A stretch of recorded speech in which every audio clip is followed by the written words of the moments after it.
Hey all, Rick here from Hamilton Sports Central, and we are going to be taking, since the rookie draft is 20 days away, we're going to be taking a look at multiple, what do we have? 1, 2, 3, 4, 5, 6, 7, 8, 9, 10, 11. We'll be taking a look at 11 different articles that CFL.ca has put out for the Combine and the draft. So we're going to start with which running back linebackers boosted their stock at the CFL Combine. So, we're gonna watch this little video. It's day one testing. Hello and welcome to the CFL Combine presented by Anytime Fitness. Pleasure to be here with you once again in 2026. This is Marshall Ferguson. We are in Edmonton this year and looking forward to bringing you all of the Combine action as we go throughout the weekend. The top 40-yard dash time was Louis-Philippe Gauthier, a defensive back from the Montreal Carabin program, a 4.5, an extremely tasty time there from the Carabin defensive back. And of course, in the 40-yard dash, you love the speed, but in the bench press, it's all about power. And it was Keegan O'Neill, offensive lineman from the Western Mustangs, who owned that one, 30 reps on the bench. But there are three other players that really caught my attention on this day of testing. Let's begin with Wilfrid Laurier receiver, Jesuayomi Ojitalayo. He is an exceptional athlete. When you see the way that he has crafted his body and you watch the game film of him with the Golden Hawks, ripping around on special teams, you understand he's special. He was fifth in the 40-yard dash at 4.58 seconds today, but what's really impressive about this is he is the tallest and the heaviest athlete in the top 15 of all 40-yard dash runners, and also had the very best three-cone time at 6.97 seconds of anybody in the top 10 of the 40, which means he's quick and he's fast. Next up, it's the McGill quarterback, Aloha Latendresse Regimbald. Now, we've always known that Aloha was going to be a very special athletic product. What this really comes down to is the fact that he not only broad jumped in the top 10 all time here at the Combine, over 10 feet 10 inches, he also ran an exceptional 40-yard dash time, and he put up 10 reps on bench. So he's not just some string bean who's running around, he's got the strength to go with it as well. He was top 5 in all of U Sports last year, regardless of position, in rushing. So you know he's got the wheels. I think he's an exceptional athlete. The question is, what is his fit in the Canadian Football League? Probably comes down to roster construction and what a team thinks of him moving forward. And my third and final player of the day for you, it is Queens offensive lineman Nicholas Henning. Now, he's a former H-back tight end, so he's transitioned, put a little bit of weight on, and now he's on the offensive line. He was third in the bench press with 27 reps. Very, very impressive. Just 3 behind Keegan O'Neill from the Western Mustangs, who won, of course, as mentioned, with those 30 reps. But what was really impressive for me when I looked at Henning's day is the way that he carries himself, not only during drills, but in between them. Excellent movement skills and also super smooth. He ran a sub 5-second 40-yard dash here in Edmonton. He is a name to know as we continue throughout the Combine. Looking forward to bringing you all of the coverage right here on CFL.ca.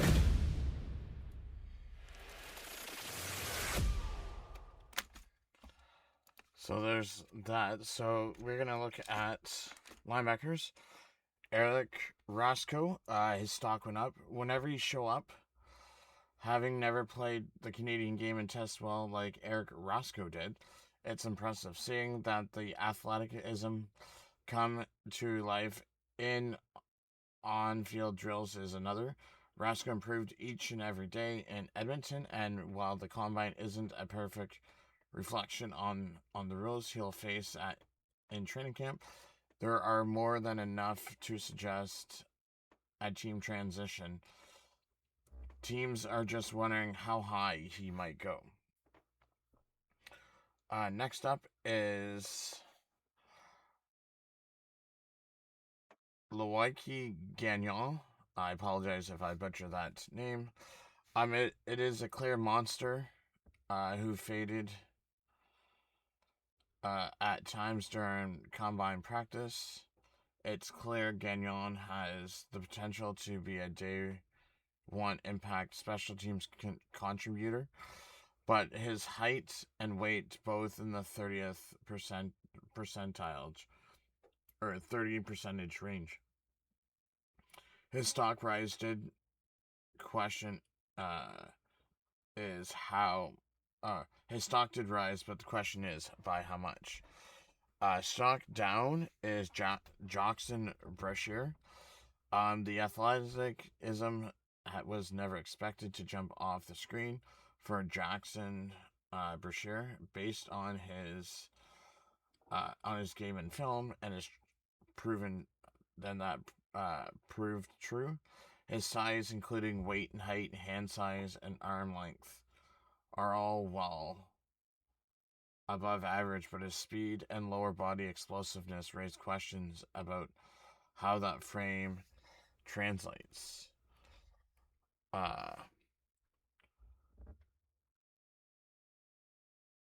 O Oza Zirir, Odium Wingji.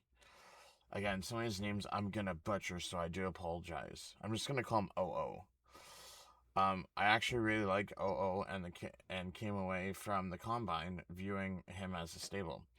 I've admitted no expert in playing the market, but some teams were surprised by the 40-yard dash that accepts close to 5 seconds slower than confirmed athlete standout Nicholas Henning.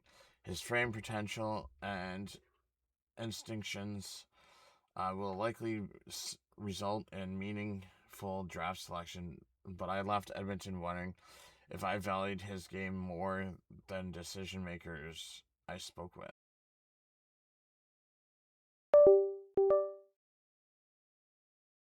I considered placing one Calgary linebacker here. If not it has to be Benjamin Dobson. His burst from 10 to 20 or 20 to 40 yards stood out. He's underweight, and there's a spot for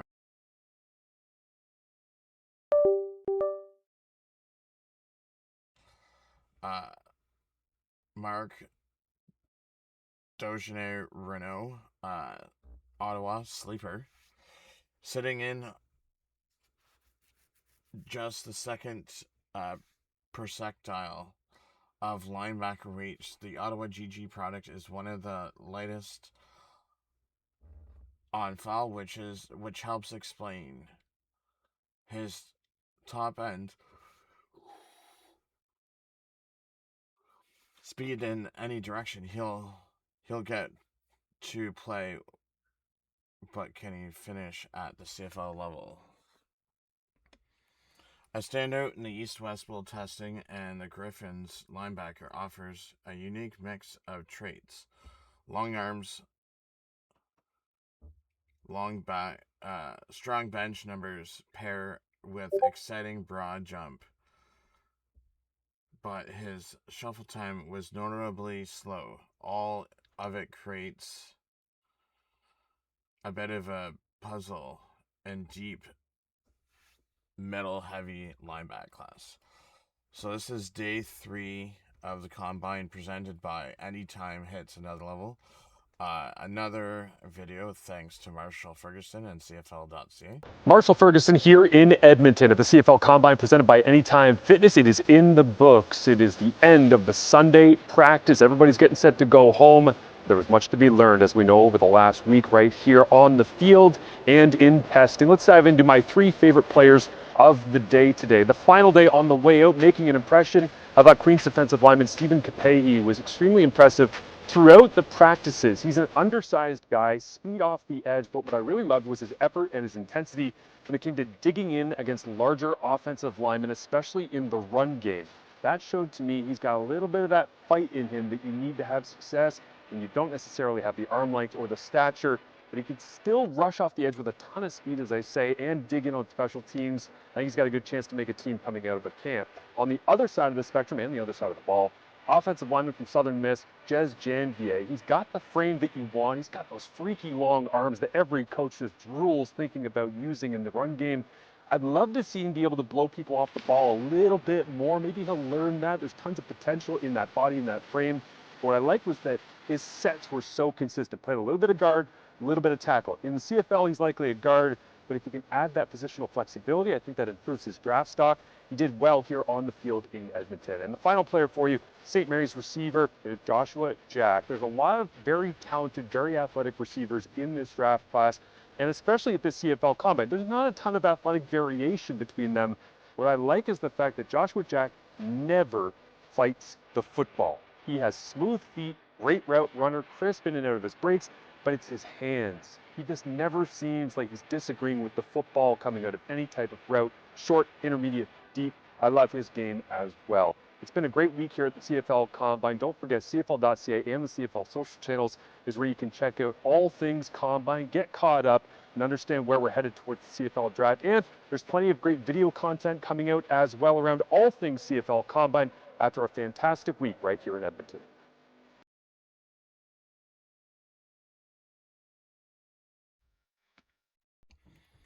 So for the running backs, Charles Aslan, with the explosive top acceleration paired with short shuttle quickness, it's easy to see what Aslan can do with his hands.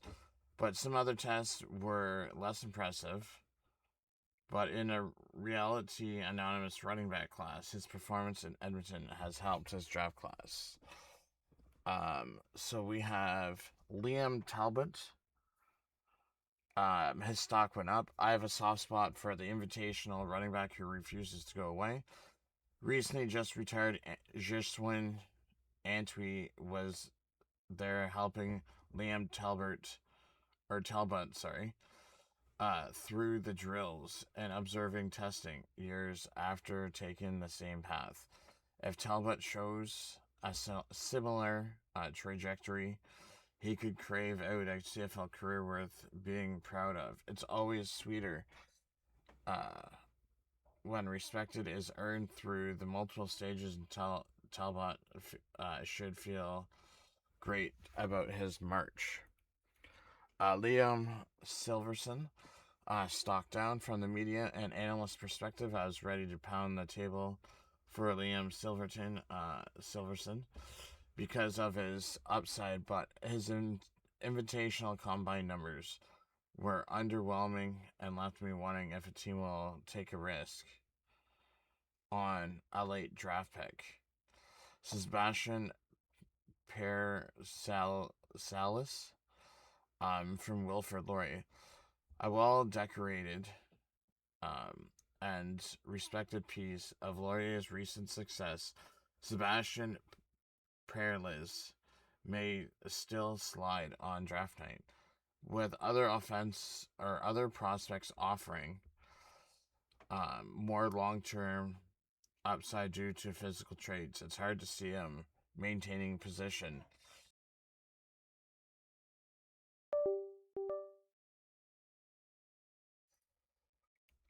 So we have Imric Bhutan, Laval stable, size, skill, athleticism, blocking fundamentals. Emmerich Bhutan checks all the boxes. He brings that classic Rouge et Or profile. Looks ready to follow recent fullback David Delaire's smooth transition to the pro level. And then we have you Blake Gannon, sleeper mystery stock, and then Jerome Rancourt, Western sleeper mystery pick. A pair of big bodies transitioning of positions. Both show flashes on high end potential, along with moments of inconsistency where they rely on natural ability. It's unclear which one fits as a sleeper and which one fits as a mystery, but both will have plenty to prove when given the CFL opportunity. So I do appreciate everyone for stopping by, watching this CFL draft video.